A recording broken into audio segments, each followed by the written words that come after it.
Đi câu không? Không, Đi câu thì nó vui.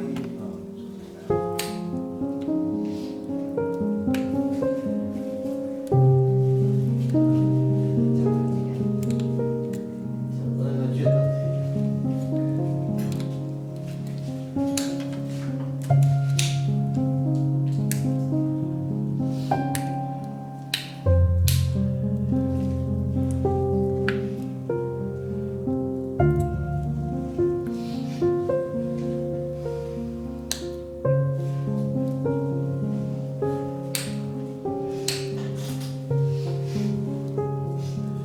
ngoài ngành thấy người ta đi câu học đòi xong cần là cái hôm buổi đầu tiên là đi câu đêm khai cần chân nhân là giá đi nghe điện thoại cái được triệu về mẹ ăn luôn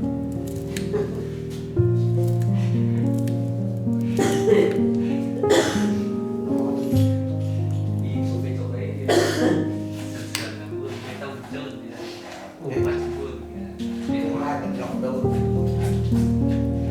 Qua cái gà đi. rồi tận luôn Đau thế. anh phải chấp nhận Cái gì? phải để vợ về ngày anh phải chấp nhận Ai?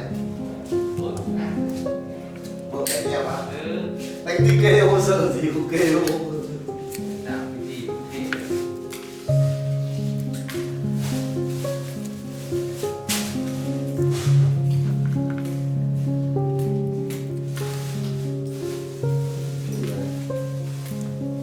Cái gì thối thế?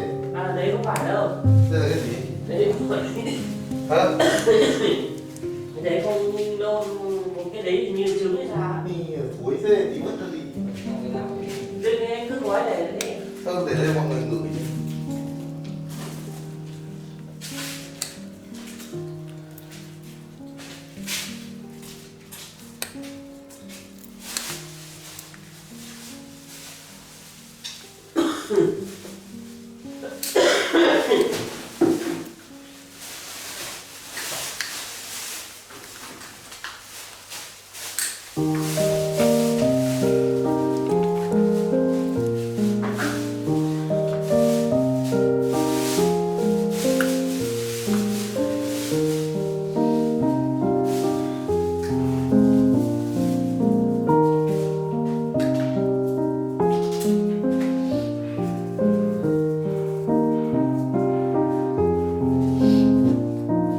Cậu đánh có gì không? Chơi gì cả? Chụp là gì không? Thôi được rồi.